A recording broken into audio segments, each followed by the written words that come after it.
Yo, what's up? Irsan di sini. Baik teman-teman, kembali lagi dengan saya Irsan Jari dari kelas AB5D, teman-teman. Nah, di sini saya akan menjelaskan tentang namanya PR. Nah, buat teman-teman yang penasaran apa itu PR, langsung saja menyaksikan video saya. Nah, secara singkat ya teman-teman, apa itu pengertian PR? PR itu sebenarnya seperti humas teman-teman, yang dimana bentuknya itu adalah seperti komunikasi, menyampaikan gitu teman-teman kepada orang lain bahwasanya teman-teman itu mempunyai sesuatu gitu ya, menyampaikan tentang sejarah maupun kualitas gitu ya teman-teman kepada orang lain, yang dimana teman-teman itu harus menunjukkan tentang citra gitu teman-teman, tentang citra maupun kelebihan dari teman-teman masing-masing gitu ya. Nah, untuk sejarahnya sendiri, sejarah PR sendiri itu ada sejarah dunia. Saya jelaskan dulu dari sejarah dunia. Pada tahun 1854 sendiri teman-teman, Dinas Pos Kerajaan Inggris menerbitkan laporan tahunan ataupun annual report yang pertama karena menyadari akan pentingnya penjelasan kepada masyarakat umum akan pelayanan yang telah diberikan.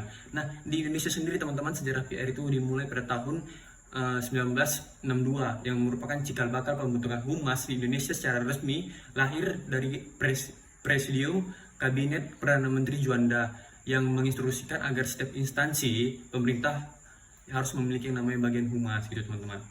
Nah, selanjutnya adalah perbedaan antara humas, public relation, advertising, perbedaan antara public relation, marketing, advertising, dan yang sales gitu ya.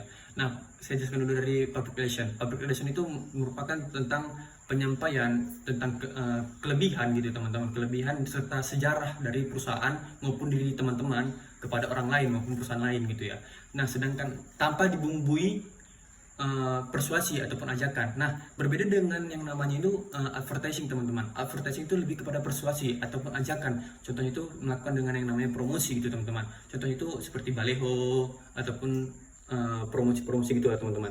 Nah, sedangkan yang namanya sales atau penjualan sales ataupun apa itu merupakan suatu bentuk dari bagaimana teman-teman mempertahankan nilai jual di masa sekarang hingga di masa yang akan datang gitu teman-teman.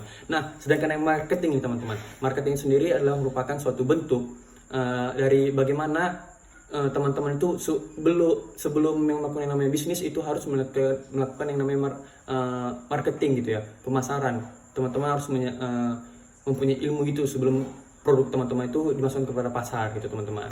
Nah, selanjutnya itu ada yang paling penting teman-teman. Teman-teman mungkin banyak yang bingung tentang peran dan fungsi dari public relation sendiri gitu ya. Peran dan fungsi itu berbeda teman-teman. Peran itu lebih kepada lakon maupun seperti apa teman-teman bertindak gitu teman-teman. Nah, sedangkan fungsi itu lebih kepada tanggung jawab teman-teman gitu. Nah, sedangkan fungsi sendiri itu memiliki 4 peran gitu ya teman-teman. Yang pertama itu peran penasihat ahli. Penasihat ahli itu contohnya misalnya teman-teman ada suatu tindakan di internal maupun eksternal, itu teman-teman harus bisa menjadi penasihat ahli di dalam yang namanya public relation. Nah, sedangkan yang kedua itu peran fasilitator komunikasi, yang dimana teman-teman adalah sebagai fasilitator komunikasi. Misalnya terjadi bentrok nih di internal di perusahaan teman-teman. Nah, teman-teman sebagai PR harus menjadi suatu mediator gitu teman-teman, antara menemukan pihak satu dengan pihak lain, yang dimana memberikan agar mereka saling berdamai, bermediasi gitu teman-teman. Nah, yang selanjutnya adalah peran sebagai fasilitator pemecah masalah. Nah, di sini contohnya itu seperti suatu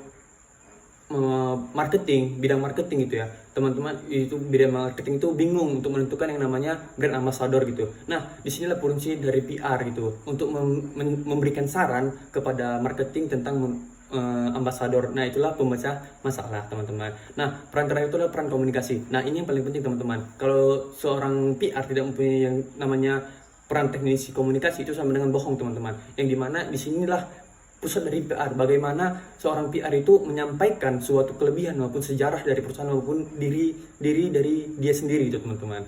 Nah, selanjutnya bagaimana sih untuk menjadi seorang PR bagi diri sendiri gitu ya teman-teman. Nah, teman-teman itu harus mempunyai wawasan yang luas, baru itu teman-teman mampu mempresentasikan tentang diri teman-teman. Nah, yang terakhir teman-teman harus bisa mempengaruhi orang lain agar orang lain itu mengikut apa yang teman-teman katakan. Nah, di sini teman-teman harus memberikan citra baik akan diri teman-teman.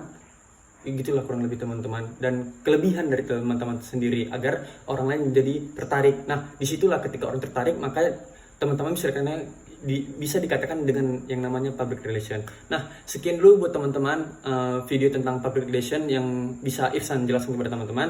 Nah, kurang lebihnya nanti mungkin teman-teman bisa berikan di kolom komentar. Terima kasih dan selamat.